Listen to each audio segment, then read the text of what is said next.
But I think the problem starts when we go to the bottom end of our rotation. Um, and where I'm going to start with is the guy who we don't even know if he's going to pitch this year, acquired in a trade from last year. It's Frankie Montas. Um, Montas is likely going to start the year on the 60-day IL, so he won't take up a 40-man roster spot, which maybe that's the silver lining, could make some space for Anthony Volpe, who we'll talk about later. Montas had a really tough end of the season with the Yankees. It was not a fun time. He ended the season overall. His stats didn't look too bad with 4.05 ERA. But I'm trying to find his splits on. Here we go. He had a 6.35 ERA with the Yankees. Who, granted, it was a FIP of 5, but that's still not great. You're not putting yourself in a position to win. Um, but his injury seems like it's going to be a while. I mean, what have you heard from camp in terms of Montas's injury and his potential impact? I know he said that he's really looking to pitch again this season. There hasn't been that much that's come out about him that makes me hopeful that he's going to pitch this season. But like if we do get him back by September, I consider that a win because at least you're getting maybe some kind of value for him. But at this point, the trade has been lost. The damage is done in terms of what we gave up in our pitching prospect capital. Ken Waldachuk and other lefty that came through JP Sears. EP Sears, both of them are already providing for the A's. So we could have had one of them fill in for a fifth spot.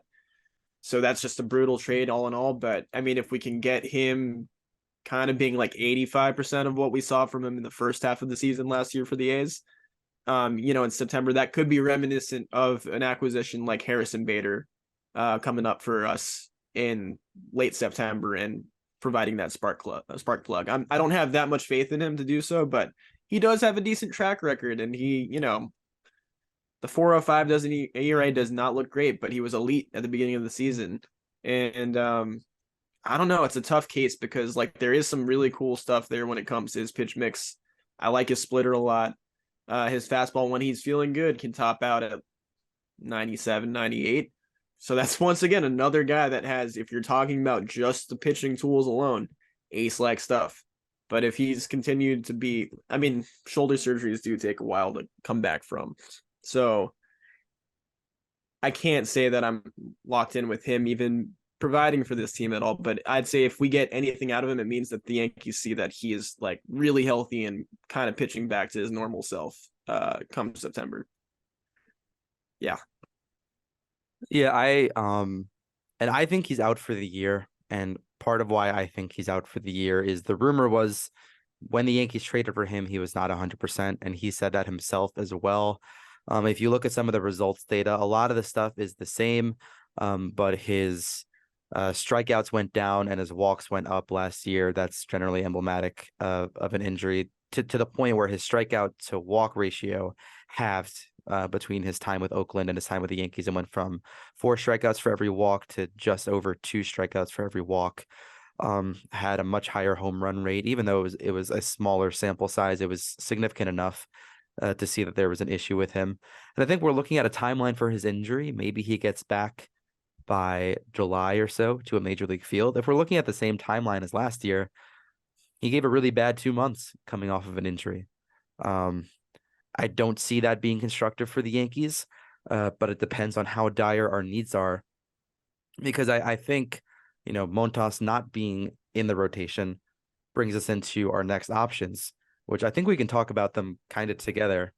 That being Clarke Schmidt and Domingo Herman, Yeah. who were both very interesting characters in Yankees land.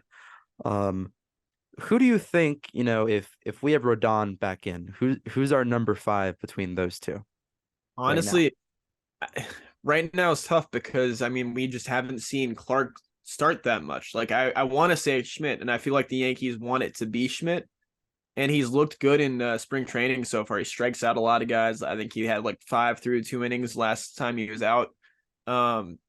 I think he's got the stuff to be a starter, and he pitched really well last season, but most of that was in the bullpen.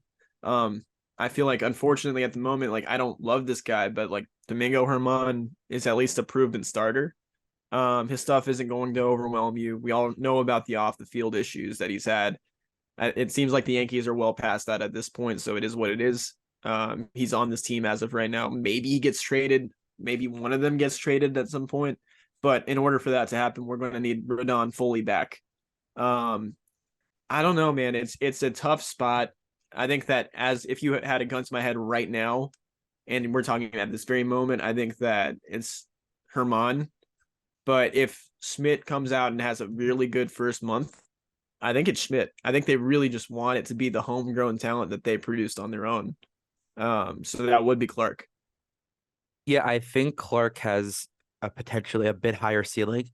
But over time, where we thought that ceiling was much higher, I don't think it's that much higher than Domingo.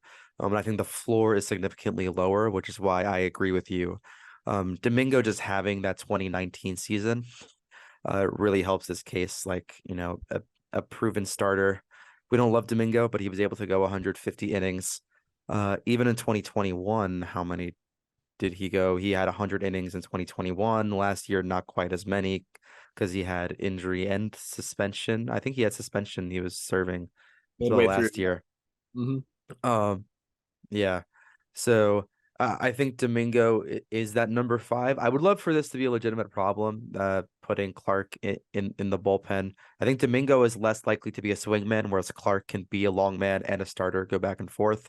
Yeah. Clarke also has options, I believe. So Domingo's gonna be that guy. If we're going 5-man and Rodon is back, then Herman's gonna get it. But inevitably there will be some sort of injury, in my opinion. But I think Clarke has shown enough that it's not remarkable from Clarke. The stuff was projected to be really something else, like curveball and even fastball zip. It's still projected to be pretty good, but not at like that elite level that separates him from the rest of like those top minor league prospects. So Mm. I think generally we go Domingo. Yeah. I mean, it just kind of is what it is at that point with those two guys. I think Clarke is one of those guys that could, at any given night. I mean, you can say the same thing about Domingo. It's like he could get shelled one day and the next day throw a no hitter. Um, just because of the kind of stuff that they have. And I don't mean that as like a testament to how good their stuff is. It's just like I think both of them can frustrate hitters quite a bit because they'll put bat on ball to an extent. Like they're not going to be the overpowering type. So like you'll see a lot of contact fly balls and stuff like that, and like soft ground outs. So I could just see for whatever reason, like either of those guys throw a no hitter one night and then just give up 7 runs in 2 innings the next. I don't know how to feel about that, but Who's that's that? just The kind of like Reed Detmers? Was that the guy who threw the yeah, no yeah, hitter that's the last one year? in his first appearance. Got sent down about a month later. Baseball is a cruel sport. It's crazy. Yeah, I mean, like the thing that I guess also be excited about Clarke Schmidt is his fastball spin is 93% top 93 percentile. So he knows how to spin that thing a lot like Nestor. Um, yeah, I don't really know how to grade that one out. It doesn't get fun when you have to talk about those two guys as being like the 5th spot in the rotation. It was fun when you had a healthy Frankie Montas in your mind. Just because he's a proven number 2, number 1 at the major league level already. And either way, you're getting a downgrade with either of these guys being that guy, at the end of the year. Like I would like to see, don't get me wrong, if Clarke Schmidt ends up throwing 150 innings, that probably means something went right with him. That probably means that he lived up to the value that the Yankees kind of held him to for a long time. And it kind of validates every opportunity they had to trade him. Like, okay, now this guy's here. And, it feels good to have a homegrown guy coming out of that rotation. Clarke Schmidt has one minor league option. I think that's going to be used exactly on June 7th, and then he's going to come back on August 3rd. I'm going to bet those exact dates. And he'll go down for a little bit. Fangraphs has him projected at 103 innings, which basically tells you at least half of the year as a starter, and then some relief innings as well. And Domingo Herman at about 120 innings. So I think, that's looking at the Rodon injury, looking both of them are going to get a decent amount of run. Both of them could get hurt as well. I mean, Domingo's curveball rates out pretty well. He hasn't had a ton of innings Yeah, and if you can't tell, we're a little bit apathetic about this because I think when you go past number 7, which is really where we're at now, even though they're in our 5-man rotation to start the year, there's not really any options. Yeah. Um, any significant options. I mean, everyone else who is in consideration, this is a week before opening day, they've all been sent down. We're Mhm. looking at like Brito, like Yoendrys Gomez, Clayton Beater, if he's going to be a starter at any point. I mean, we really thinned out. And given the information the Yankees had, I mean, I wish they would have understood more about the Montas injury. I think we did need a pitcher last year, and Montas working would have made the Yankees potentially an 105 win team and like a pretty solid playoff contender. And it just didn't work out. But that's what happens when you leverage two MLB ready players for someone like that going for a World Series. Um, so if something goes awry and like Rodon's injury is worse, or we just get two guys go down after Rodon gets back, we're going to be in for some significant trouble, and moves are going to have to be made. Yeah, absolutely. And I think that they will ultimately make a move. And I'm still under the opinion that Gleyber Torres or IKF or like a package of those two is going to get moved. And I think IKF for a starting pitcher makes a ton of sense. Just because it's not like he's a guy that isn't going to provide any immediate value to a team. Whoever gets him is getting a top 10 second baseman in the league. And that should warrant like a really solid 3 or 4. I think the Pablo Lopez for Torres trade last year was pretty on point for what you would expect. So it's just going to be, we're going to have to wait a little bit to see what that market develops like throughout the season, because there's going to be a bunch of things like service time, controllable years, and all that coming into factor for these teams that are going to be moving guys like sellers and buyers. So we just have to kind of wait it out, unfortunately, at the moment. And waiting is not fun because we've done a lot of that this offseason. But I think moves will come.